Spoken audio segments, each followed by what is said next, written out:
ചർച്ചിലെ ഒരു ക്യാമ്പിന് പോയപ്പോൾ ക്യാമ്പ് സൈറ്റിൽ കണ്ട ചില കാഴ്ചകളാണ് കേട്ടോ ഇതൊക്കെ. ഒരു ചെറിയൊരു ഏരിയ, ഒരു കുഞ്ഞു കാട്, അതിനുള്ളിലെ കുറേ പക്ഷികളും ചെടികളും മരങ്ങളും. ഇത് അല്പസമയം ഞാൻ അവിടെ ഇങ്ങനെ നിന്ന് ഇതൊക്കെ എൻ്റെ ക്യാമറയിലാക്കിയതാട്ടോ ഇന്ന്. നമുക്ക് ചിന്തകളൊക്കെ കൂടുമ്പോൾ, സ്ട്രെസ്സൊക്കെ കൂടുമ്പോൾ അല്പനേരം ഒന്ന് നമ്മുടെ പ്രകൃതിയിലേക്ക് ഒന്ന് ഇറങ്ങിയാൽ മതി. നമ്മുടെ മനസ്സൊന്ന് റിലാക്സ് ആവും. ഞാനീ കുറേ നേരമായിട്ട് ഫോക്കസ് ചെയ്യുന്നത് ഈ കൊക്കുബറ എന്ന് പറഞ്ഞിട്ടുള്ള ബേർഡിനെ കേട്ടോ.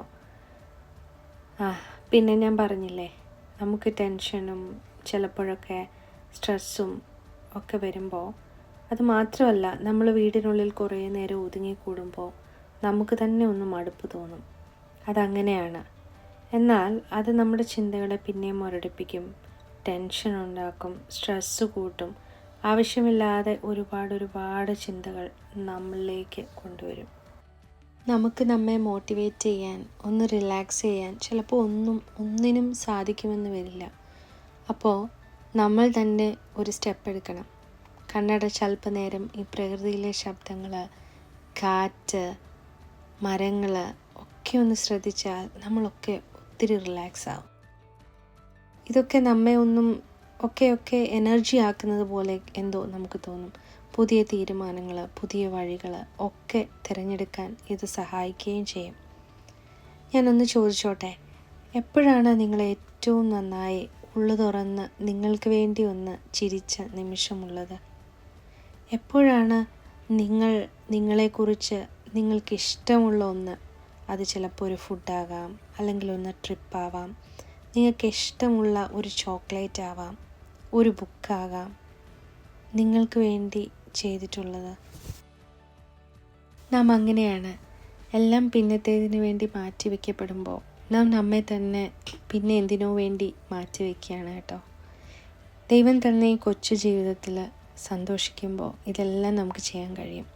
സഹജീവികളോട് കരുണ തോന്നും. നമ്മെ വെറുത്തവരോട് അവരെ നമ്മൾ ഇഗ്നോർ ചെയ്യാൻ തുടങ്ങും. നമ്മുടെ പാതകളിൽ പുതിയ വഴികളെ തുറക്കുവാൻ നമ്മൾ ശ്രമിക്കും. നാം കണ്ട മനോഹരമായ കാഴ്ചകളേക്കാൾ ഒരുപാട് കാഴ്ചകൾ ഇനി വരാനിരിക്കുമ്പോൾ നാം അതിന് ശരിക്കും തയ്യാറെടുക്കുന്നുണ്ടോ? ഇനിയും അറിയുവാനുണ്ട്, ഒത്തിരി കാണുവാനുണ്ട്, ഒരുപാട് ചിരിക്കുവാനുണ്ട്, കരയുവാനുണ്ട്. സോ ലൈഫിനെ ഒത്തിരി കോംപ്ലിക്കേറ്റഡ് ആയിട്ട് നമുക്ക് കാണാതിരിക്കാം, അല്ലേ? ഇങ്ങനെയൊരു ഭൂഗോളത്തിൽ, ഇങ്ങനെയൊരു സ്ഥലത്ത് നമ്മെ ദൈവം ഇങ്ങനെ ആക്കിയിരിക്കുമ്പോൾ ദൈവത്തിന് നമ്മെക്കുറിച്ചുള്ള പദ്ധതികൾ എത്രയധികമായിരിക്കും. അതുകൊണ്ട് കഴിഞ്ഞതൊക്കെ പുറകിലേക്ക് മാറ്റിവെച്ച് പുതിയ നാളേക്ക് വേണ്ടി നമുക്ക് തയ്യാറെടുക്കാം. ഇന്നിൻ്റെ വിഷമങ്ങളൊക്കെ ഒരു വിഴുപ്പ് ഭാണ്ഡവുമായിട്ട് തോളിലേറ്റി വയ്ക്കാതെ നാളേക്ക് വേണ്ടി ഒഴിഞ്ഞ ഭാണ്ഡവുമായിട്ട് നടക്കാം. പുതിയ അനുഭവങ്ങൾ, തീരുമാനങ്ങളൊക്കെ നിറയ്ക്കാൻ. Happy day. Love you all.